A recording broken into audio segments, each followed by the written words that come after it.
Hi, I'm Heath Power, Vice President of Hanko Boats, and today I'm out here on our 2496 CCVB. That's the model number of this hull, which basically means center console V barge. This boat measures 24 foot from the bow to the top of the transom where the motor is installed. The overall length from the very front to the very back of the fantail is 26 foot 9 inches. This boat has a 30-inch side height. The hull is made out of all 1/4 inch 5086 marine grade aluminum. All your top decking is 3/16 tread plate aluminum, and it's a barge, so all the water just runs over the top, and you have internal storage compartments. Taking you to the front, we have 2 push knees, which are flush. This is so you can load equipment, wood, construction materials without the obstruction of it sticking up.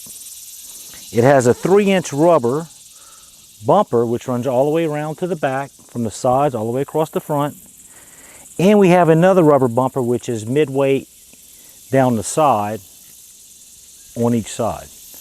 That's basically so you don't tear up stuff when you go pull up to something nice, or a fiberglass boat or something like that. You're not gonna gash it or damage it from the aluminum. In the front, these 3 sockets you see right here, 1, 2, 3, this is for a 500-pound removable davit. These caps come off. You can put the davit in this location, or that location, or just move it out the way, which we have now. We have our heavy-duty mooring cleats, so the boat can be tied up and docked to a dock, or get in a good work position. Starting right here, we have what's called our collision bulkhead. Right on the other side of this hatch is a solid 3/16 bulkhead with our heavy-duty rib construction. This opens up and it has storage internally, which just goes down, and you can see our centerline keel and our ribs. They're pretty much just exposed in the front. This is where you would keep your anchor and rope and stuff you just want to have on your boat. Each compartment has a drain plug hole where you'd put a plug in to keep it watertight from the other, or you could rinse it out if you got dirt, debris, or whatever. You can clean the boat out. Second compartment is similar. It has exposed ribs in it, and this is all going to be storage. So this goes all the way back to the next compartment. So these barge boats have a collision bulkhead here. We have a center section. Then we have another bulkhead behind, and after that it has a floor in the bottom where you have nice storage. It has an airtight double bottom that's sealed and pressure tested. Okay, facing the back of the boat, this is a 12-foot elevated raised work platform / top. You can put gear on the top of here. It's all 3/16. It has heavy-duty 4x2 tubing. It's overbuilt. You can put heavy stuff on there, but the main design of this boat is to be able to work off of the top. So when you pull up and you're working on a dock, you can access it with a nice work platform. We have our handrails on each side.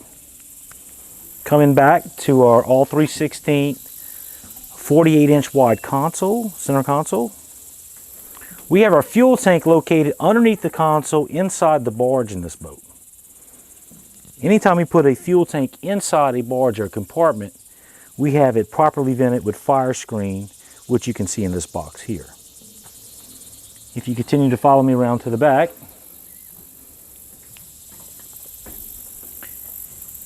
directly behind the console, we have a seat / storage box, which is 48 inches wide, just like the console.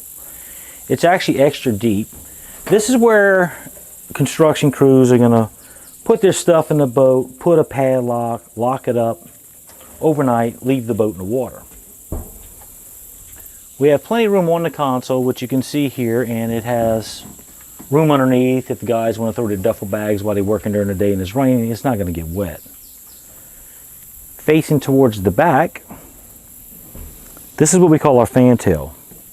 It extends the hull 28 inches off the back, and we put the combination with our motor guard. So the motor's mounted in the middle, You can't risk hitting the engine. If you back up and kind of mess up, it protects the motor. We have a ladder which accesses the top work platform. And if you step around and come on this side of the console here, I'm going to show you the storage compartment.